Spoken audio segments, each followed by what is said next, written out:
Hi everyone, welcome to Maximum Attack Rallying. Slightly different introduction to the video, and I suspect you've probably worked out by now that I'm not in Saudi Arabia. I am somewhere else. So I gave a little hint away in my last video, and also if you've been following me on socials, you will have seen some reels and other little videos. So I am in France, finally. I finally arrived in Gazoo. Oh, it's been a long day. I left home at 8 o'clock this morning. I think it's just about midnight, so it's been quite a long day.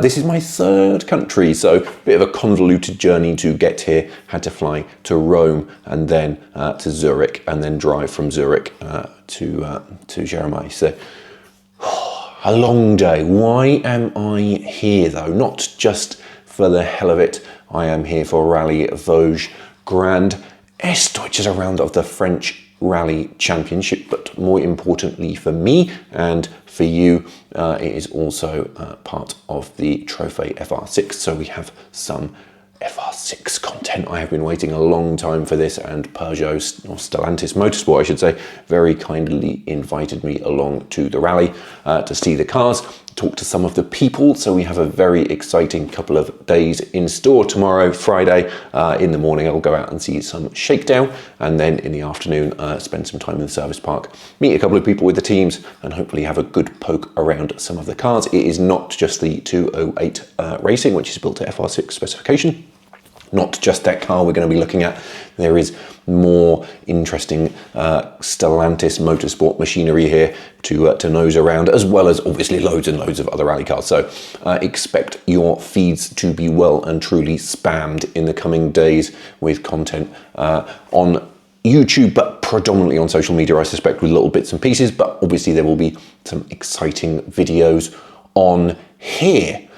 I say that as you watch this bit, it's probably after the rally, so a bit of a weird time machine type explanation. So by the time you're watching this, the rally will be done, because this video will go out after that. But this won't be the only video, I assure you. So as I said, it's been a long day. It's midnight. I'm going to go to sleep, and I think we should pick this up tomorrow, maybe with shakedown. Does that sound good? Let's do that. Good night.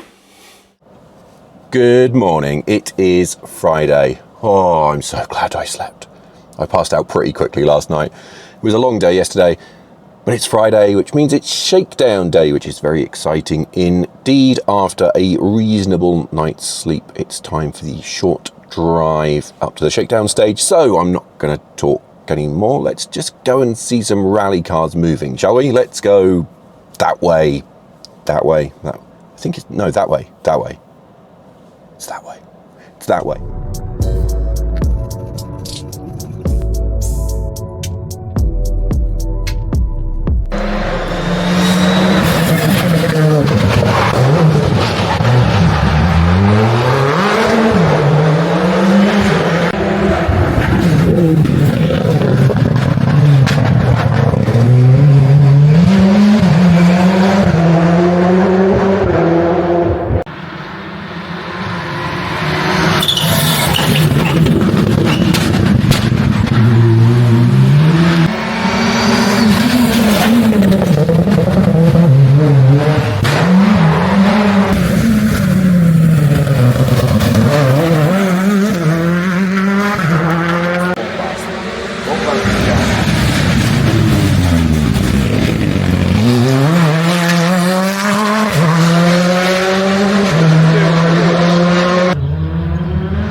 just walking back from shakedown to the car, I thought it was worth a pause.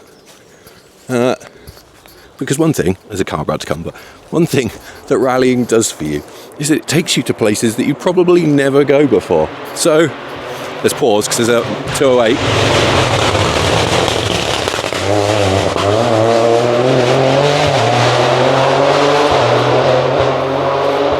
Man, those cars sound like machine guns, don't they?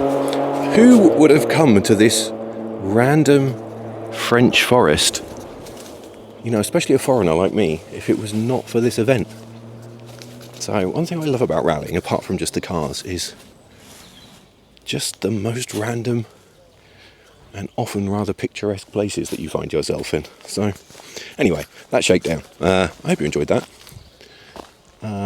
For me, it is now time to head back into town to the service park to hopefully bring you some Peugeot related content. So let's do that, and you will rejoin me in a bit.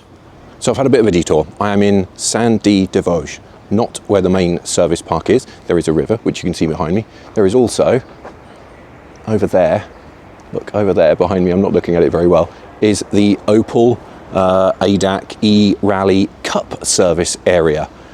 So I came this weekend to meet with people from Stellantis to talk about the 208 racing and the Trophy FR6.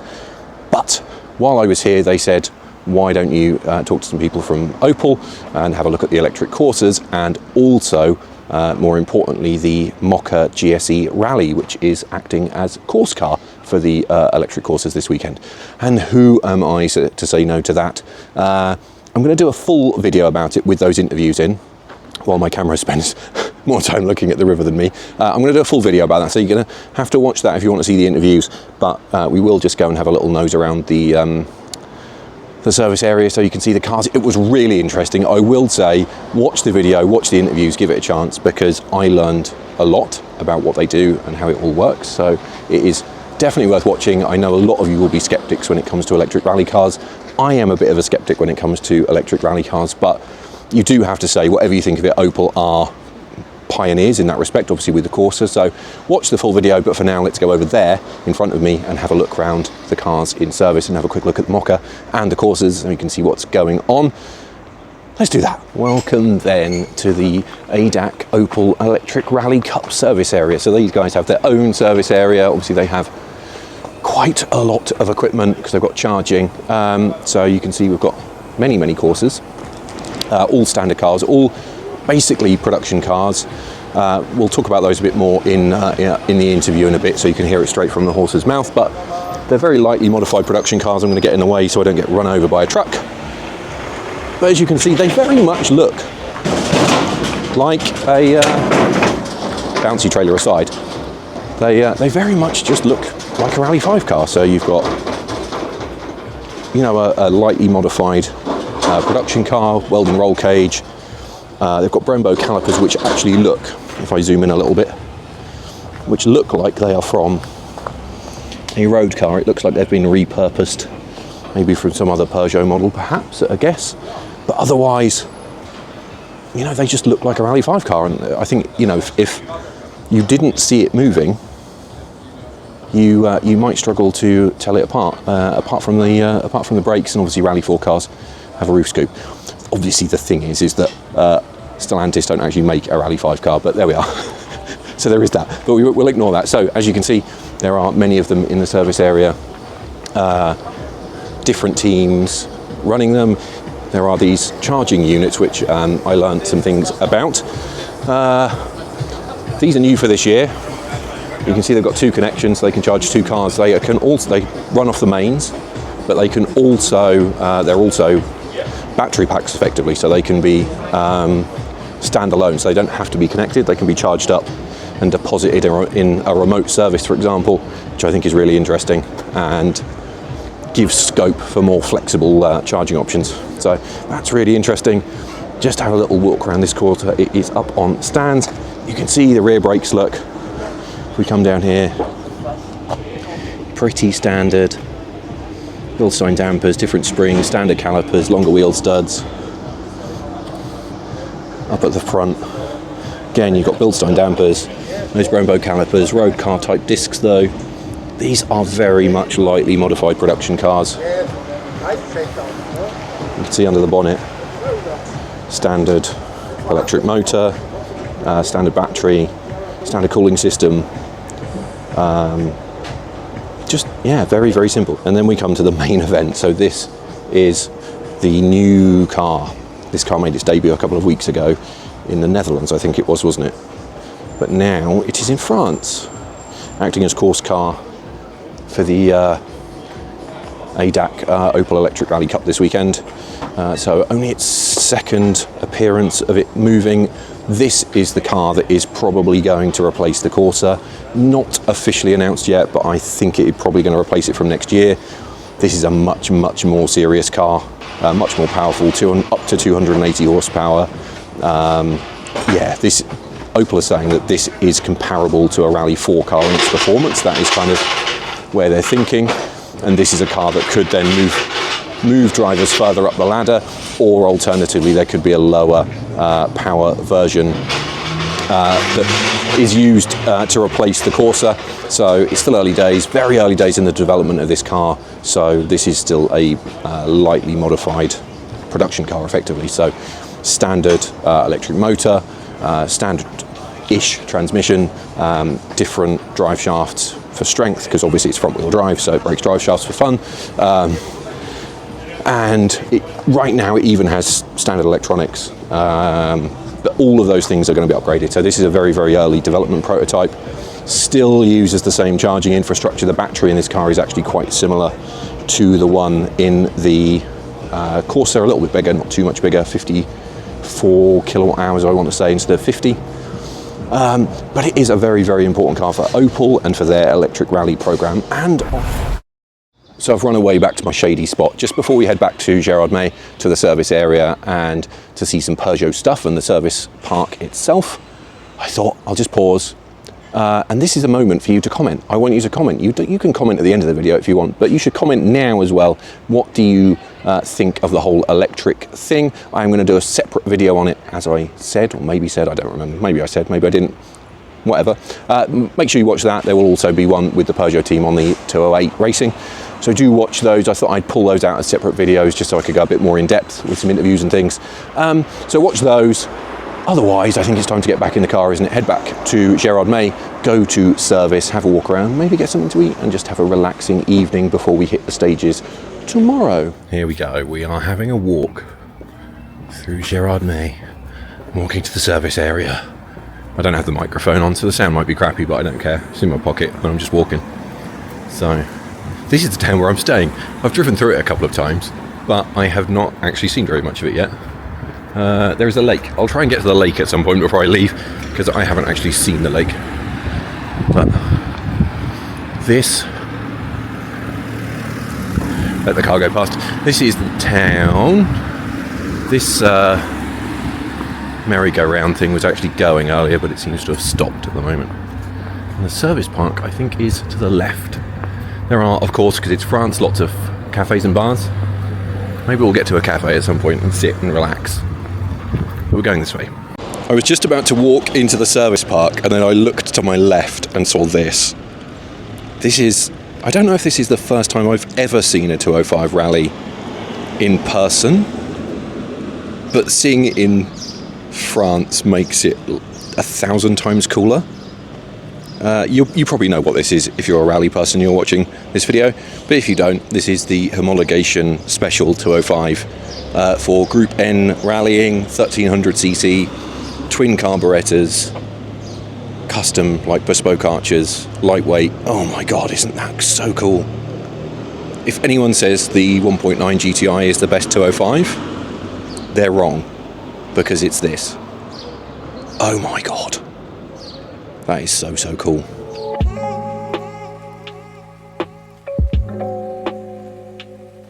So I have made it to the service park for the first time. I've been here a day, and this is the first time I've got there, which seems a bit weird going to a rally, because I usually end up in the service park quite quickly. But we're going to Shakedown and then going and seeing the Opel guys earlier. I've only just got here, so we're going to have a walk around and see what's happening. talk about some few cars. I am going to do a separate video with a full walk around and look at as many cars and talk about as many cars as possible, but we'll keep that as a separate video. So for now, we'll have a quick scooch around, see what we can see, and that's it really. So let's go and see some cool rally cars, shall we? Not a bad way to start the service park, walk around. So we have two Alpine A110s, and they are different. So the car closest to us is an RGT, you can tell by the rear wing. And then here we have the RGT Plus, which you can tell by the simply enormous rear wing. They are working on it, so I don't know if it's broken. But man, look at the size of the wing on that car. Carbon fibre. The thing that is amazing about it, look how thin the supports are. It's so delicate. But then obviously massive aerofoil compared to the standard RGT wing, which is a gooseneck on alloy supports. Look tiny by comparison. Both have a little gurney flap on the back. You can see the regular RGT has a rear window, and then if we go back to the GT Plus, it has a piece of carbon fibre, he says, trying to get around here, sitting on top of it right now, which replaces the rear window. So a much more serious car. Looking forward to seeing those in action tomorrow. Saw some in shakedown obviously, but there we go. Not a bad way to start, is it? Let's see what else we can find though. So the second spot of the day, not a rare car by any means, Citroen C3 Rallye 2, a very good tarmac Rallye 2 car. This is the car of the #1 seed though, so Stephanie, we're talking about Johan Bonato, very experienced driver, saw him on shakedown, going well. I like these cars as a road car. I'm sorry to say this, I know Peugeot invited me here. I really don't like the standard C3, but there is something about it as a Rallye 2 car. I think it looks rather good. Near to it, in the same service area, we have to talk about this, because that's why we're here, is a Peugeot 208 Racing. There's a pillar in the way. This is why I came here, why I've been bugging Stellantis for months to let me come. So this is the entry-level Peugeot rally car, 145 horsepower, 1.2 turbo, steel wheels, almost standard. So nice to see one of these in service, about as entry level as it gets. Hopefully we'll see these in more countries. I think that is on the cards by the sounds of it from what Peugeot have been telling me. So I like these. I really like entry level rally cars, and this is about as entry level as it gets these days. So nice to see people buying these. I think they've sold about 30 of them so far. So wouldn't it be nice? They've announced, haven't they? They've just announced a Peugeot 208 GTI based on the electric 208. Wouldn't it be nice if they made a 208 Rally that was basically a road-going version of this? Wouldn't that be cool? What surprised me during shakedown is there weren't many Clios. So here's a Clio.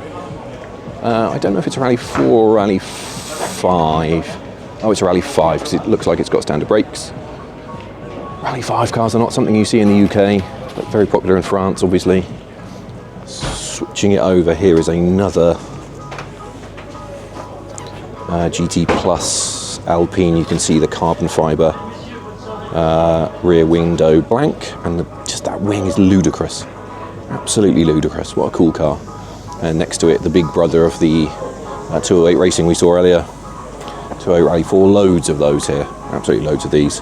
It's my car's double hard cousin. Still 1.2, over 200 horsepower, proper brakes, proper suspension and everything.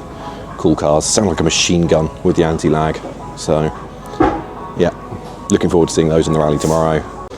Here's another C3. Not going to talk about this too much because it's a C3 and there's going to be loads of them. Very popular, obviously, French car in France. But we'll scooch across and see a less popular car in the Hyundai i20 Rally 2. It's a shame that Hyundai have decided to can this program. So they've made some final updates to the car to make it faster on tarmac. But they have also decided not to bother going any further with it, and they're going to stop making them, which I think is a real shame. I say it a lot, don't I? But I think Rally 2 is the best rally category we've had, maybe ever. And I know the cars are expensive, but they're so accessible, and I like these. So it's a shame it's never been quite as successful as its rivals. Doesn't seem to quite be as competitive, but an interesting looking car. Obviously the road car's a bit weird looking with the rear lights and things, but quite like the orange livery on this one as well. I'm going to miss Rally 2 when the FIA inevitably mess it up, that's for sure. Ooh, so there is a historic rally this weekend as well. And here is our first historic car, a Lancia Delta Integrale. Let's get out of the way of the mechanic. Oh, is that not cool? Look at that, 16 valve. Oh, he's just putting it on the deck for us, look. Oh, it's got a little bit of damage on that rear door. I don't want to get in their way because it looks like they're messing about. He's got a hammer, which clearly means serious things going on, so they've obviously picked up a little bit of damage. But they're hammering it, so I'm going to step back a little bit. Oh, isn't that lovely though? What a lovely, lovely thing.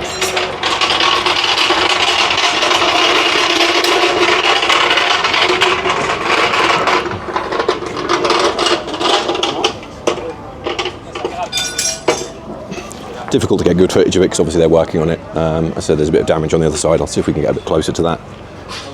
So maybe they had a bit of an issue in shakedown.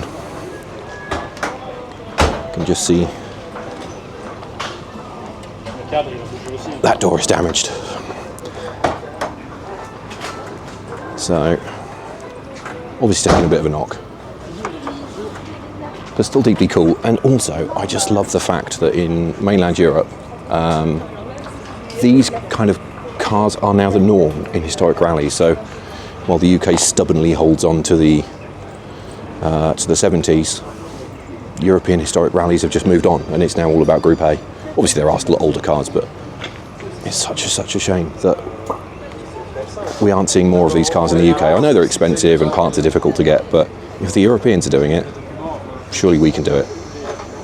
Anyway, so that's such a cool car. Hopefully we'll see more of that.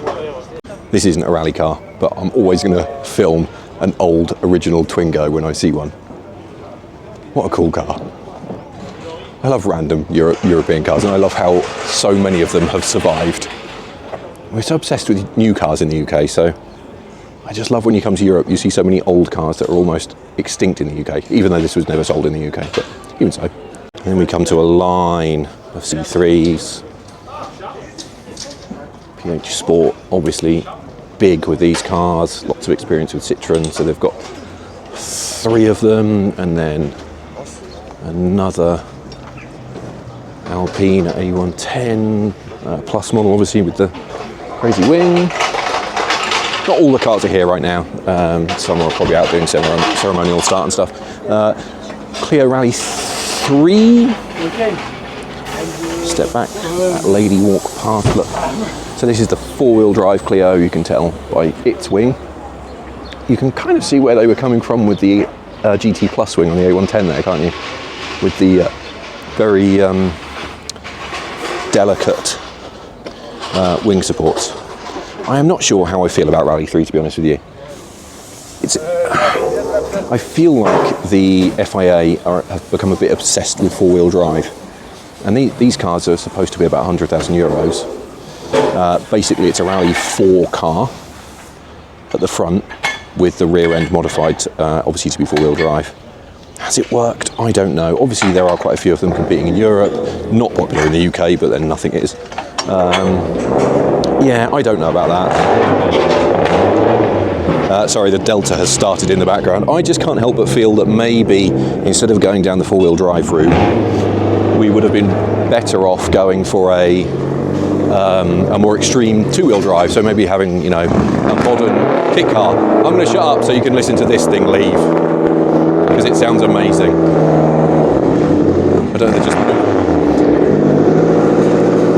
look at that.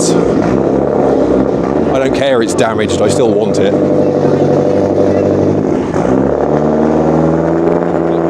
It looks like he's coming this way. So we're going going to step aside. This video is longer than I intended, but I don't care. You're going to put up with it to listen to this Integrale moving. I know rally cars sound amazing when they're at full chat, but I think they also sound brilliant when they're just bumbling about.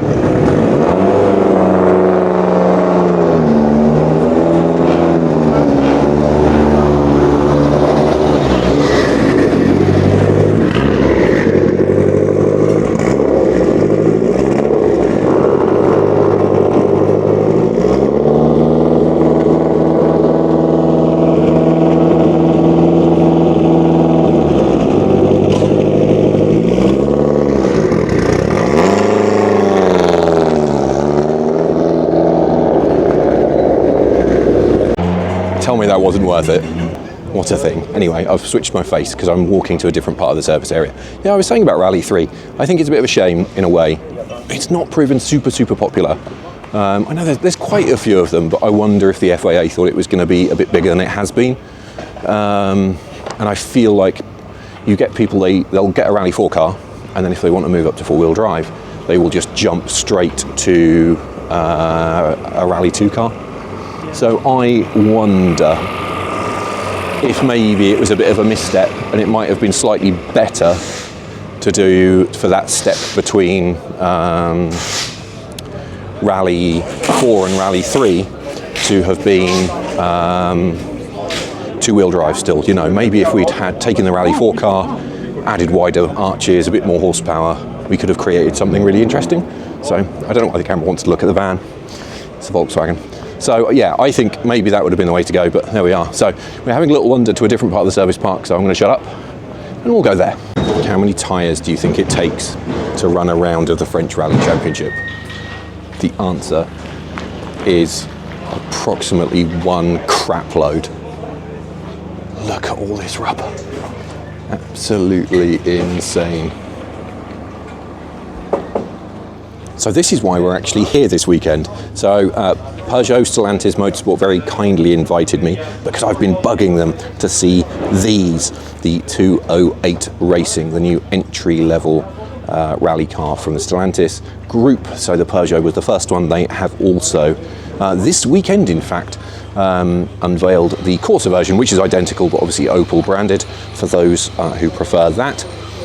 There is a full video on this, so I'm not going to talk too much about it because you should watch that. And there's an interview with Stellantis about the project and lots more information. But quick overview, this is entry level. Basically, they take a Rallye 4 body shell, so you can see the roll cage inside the door. Otherwise, though, it is almost standard. This is a proper entry level Group N style car, H-pattern, standard gearbox. Almost standard engines. There's 1.2 turbo, 3-cylinder, 145 horsepower, standard type brakes. It's got different dampers, which are non-adjustable, and that's about it.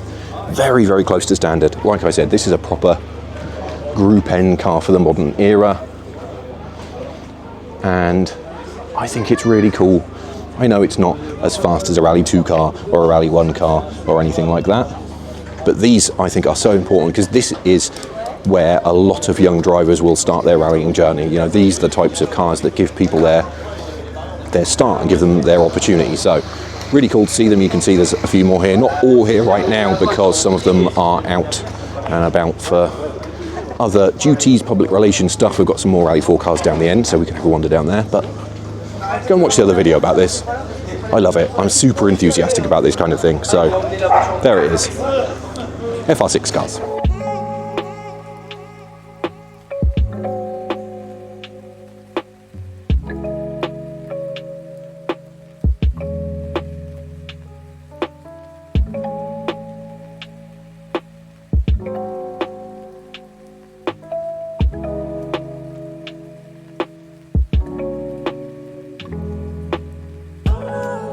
Arc Ferme, just stumbled across it just walking around the town. So we've got some historic cars at this end. Look, Sierra Cosworth, a couple of Mark II Escorts, Opel Kadett, BMW M3, which is lovely. Then we get into Rallye 4, then 206, Clio Rallye 3, and some older cars. What we've got, DS3, 207, Twingo, 106, 206, another Clio. Got a low 6Z's look. And a lease here, which is a road car. I guess there must be some kind of tour attached to this as well, unless these are official cars. And over in the distance, look, we've got an E36 BMW. In front of that E36 BMW, there is a 307 F2000, which hopefully we'll see on the stages tomorrow. And over here, look, we get into some of the cars in the main field. So we'll walk past the man with his dog.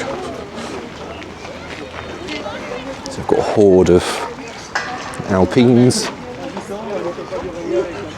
This is quite a lineup, isn't it, for a single event? Got number 1 seed, Bonato C3 over there, look.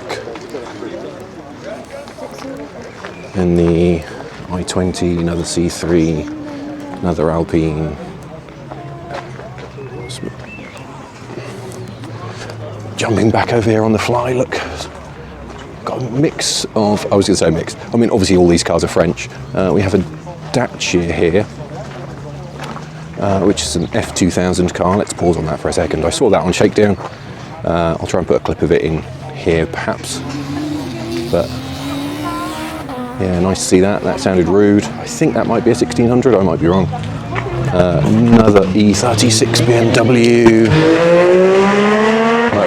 Motorbike in the distance, look. Over there, Clio Super 1600. I'm going to say I like French rallies. What a way to end the day this is, look, seeing the entire field all together.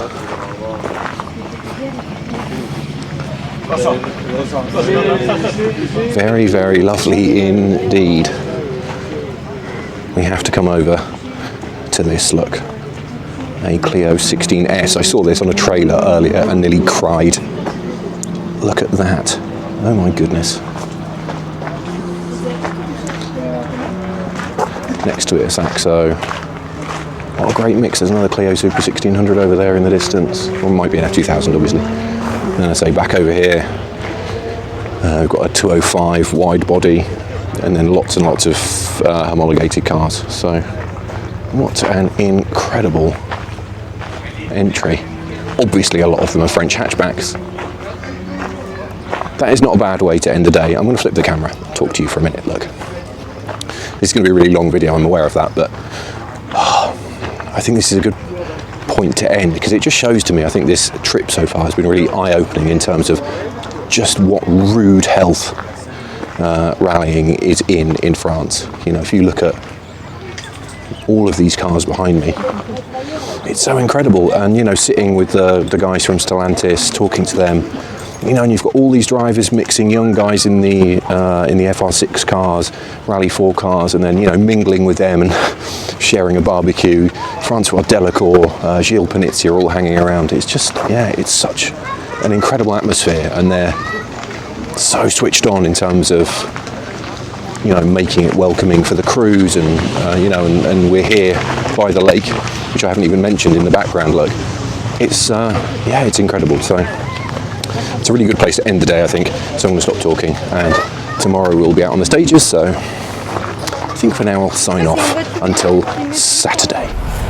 Good morning. It is Saturday, action day. So yesterday we had Shakedown and we were in the service park and doing lots of interesting things with Peugeot and Opel and all that stuff. Today though, all of that stops. It stops because we are going to the stages. So I'm not on my way. I'm about to leave for stage 1 and I'm going to try and get to stage 3 as well, and then see how we go. That should take us up to about lunchtime. I might try and do one in the afternoon. I'd like to get back to service a bit later on just to get a bit more footage in there. So first step, go to stage 1, which is maybe that way. I think it's that way. It's that way.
we go, a little bit of action from stage 1. There was a bit of a delay, unfortunately. From what I could gather, my French is not amazing, but I think there might have been a cow on the stage, so it got delayed for 10 minutes or so. I was hoping to get a bit further down the order and get into some of the FR6 cars, but we didn't quite make that, unfortunately. So, as you can hear in the background, kind of got into the Rallye 4 cars, so we're into the 30s. But we got the top boys, so that was good. So, walking down quite a steep hill that I had to walk up earlier. I didn't film that, thank God. To go to stage 3, which is about a 30-minute drive from here, so hopefully we will get there just in time for that, and it'll be a little bit different to this one. We had a nice little jump slash crest. Look at that, the 205 behind me. I do love seeing these old random cars in France. So almost back at the car. Let's get back on the road and get on to stage 3. So I'll see you in a bit.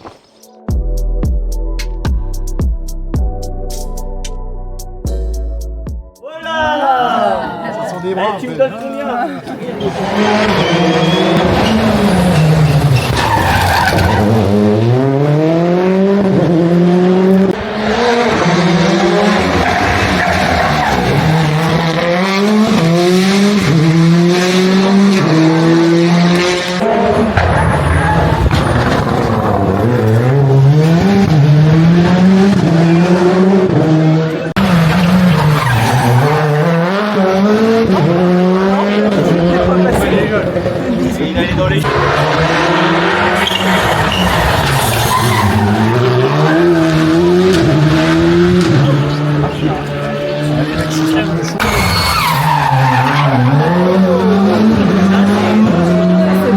combien?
So just walking back to the car after stage 3, which I sat and watched all of bit disappointed. There was a couple of cars I really wanted to see, the Dacia Sandero and the Clio 16 valve that I saw in Parc Fermé yesterday. I saw the Dacia on Shakedown, but it looks like neither of those cars made it, unfortunately. Quite a few retirements and cars running out of order, like the second half of the field. So yeah, so I waited a long time not to see them, which is a bit of a shame. I did get to see, there was a 307 F2000, so that was good. So yeah, almost back to the car. Got a bit of time now. I'm going to have a sit and look at the maps and see if I could squeeze in another stage, or if I'll go back to Gérardmer. So I'm going to do that. Put the air conditioning on because it's really hot, and I've been standing in the sun because there was no shade. It was a tiny little spectator area on a hairpin, which you would have seen. So yeah, not the most comfortable spot, but there was a little bit of action, you know, it wasn't too bad. Maybe not as good as what we saw on stage 1. So anyway, let's get back in the car and put the air conditioning on, maybe find some food as well. I'm walking again. I came up with a plan. I looked at the map, this map, and I thought, do you know what, let's go to stage 5. It was 15 minutes or so from where I was, so I stopped in town, got some demi baguettes, some cheese and drinks, and now I'm walking through a really beautiful forest going to stage 5, which starts in about 30 minutes, so hopefully I can get a good spot. I bought a little mat thing to sit on because I couldn't find a chair, so rejoin me in a minute if I find a good spot and hopefully see some more exciting rallying action. I found a spot. It is the most random spot you could imagine. Look, on the edge of the road, quite a big cut over there, so hopefully it'll be a decent place to watch. I've got my cheese baguette, so it's all good. Sitting here waiting for the action to start, which should be in about 15 minutes, so I'm not going to make you wait that long. I think it should just start kind of now.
Okay, so we are in the car. That seemed like an appropriate place to stop the coverage from stage 5. So I said earlier on, didn't I, that I'd really hoped to see the Clio 16 valve, and that it didn't look like it had made it through stage 3. Then, while driving to stage 5, I actually saw it on the road. So it's obviously transiting between stages. So it clearly was still going, but it looks like there was a bit of a delay between a group of the sort of last cars, because he's seated quite far back. And I thought, do you know what? I'm just going to wait. I'm going to forego going to service and missing the top guys in service at the end of the day. I'm just going to wait and see my little Clio go through stage 5. And what happened when it got there, when it got to where I was by the hairpin, it had its hazard lights on and he was going slowly. What a punishment, what a way to end my adventure. So that was a bit of a shame. I can't complain too much though. Obviously stage 5 was quite interesting. I started a bit further up the stage on that sort of fast right, wasn't it, with quite a big cut on it, and then decided there was a bit of a pause, so I thought, you know what, I'm going to start walking back, ready to go to service, I thought. And then I got to the hairpin and watched there for a little bit, and then I thought I'd wait for the Clio. So stayed there a lot longer than I expected, because it was just quite fun watching the cars go around the hairpin. Obviously some people did it better than others. Some were quite successful, some were not so successful. Another car that had an issue was the F2000 Peugeot 307. So obviously he had a bit of an issue coming out of the hairpin. I suspect he broke a drive shaft. You will see in the clips that he went into the hairpin with plenty of joie de vivre, but came out of it very slowly, and he ended up stopping further down the road. So what a way to end, hey? I think it's time to reflect, isn't it? This has been an incredibly long video, I know, so now it's time to reflect and let's try and sum up, I suppose, my first experience of the French Rally Championship and of French rallying more generally. My only other experience of rallying in France is Rallye Monte Carlo, but obviously that's organised by the Automobile Club de Monaco, so slightly different, although a lot of it takes place in France. So how to sum it up? Man, fantastic. What an incredible event. Really, really brilliantly organised. You know, the service park, especially getting to spend time with the Stellantis Motorsport guys. Just the amount of energy and investment and effort they're putting in is almost as impressive as how red my face is, put it that way. So that alone, you know, was eye-opening, and it just makes me wish the UK was, you know, even 50% like that. I think we've got a long way to go. Don't get me wrong, I don't want to offend any organisers in the UK. I know there are some fantastic organising teams in the UK, but I think when you compare the French Championship to the British Championship, we still have a really, really long way to go. You know, I think when you've got that level of manufacturer support for a car that isn't even in the top category, obviously Stellantis do have the C3 Rally 2s, but you know, that is really, really significant, and you know, just adds to the whole thing, doesn't it? So big kudos to them. But just generally, you know, really nice event, really nice stages from what I saw of it, really nice atmosphere. You know, obviously the service park takes over the centre of Gérardmer, and you've got Parc Fermé by the lake, and it's all just very lovely, isn't it? So well done to everyone, really. Yeah, everyone who's involved in the event. I think it's safe to say that if you do feel like coming to a rally in France, I would highly recommend it. So I don't really need to say any more than that, do I? If you ever get the opportunity to come to a French Championship round, do that. The only maybe thing that was a little bit sad as this Range Rover Sport tries to overtake me really, really slowly, is that being a French Championship event, you didn't get the big numbers of F2000 cars that you would get on lower level rallies, so maybe that's a bit of a shame. So there are lots and lots of events you could choose if you wanted to see those specifically, but obviously seeing a rally with manufacturer support is really good. as well. So obviously lots and lots of Stellantis, as I said. There was lots of Clios and things. So really, really good from that perspective. So very, very enjoyable indeed. I think though it is time to wrap up this mammoth vlog. Thank you very much if you have managed to stomach it this far. There is lots of other content around this event that will be appearing on YouTube. As the stupid MG beeps at me for changing lanes without indicating to avoid a contraflow. Do check that out. There will be just an action video with a compilation of all the action clips, as well as specific videos for the Opel content and the Peugeot FR6 content. So do check those out. Otherwise, like, subscribe, all that usual rubbish. Thank you once again for watching, and I will see you again next time.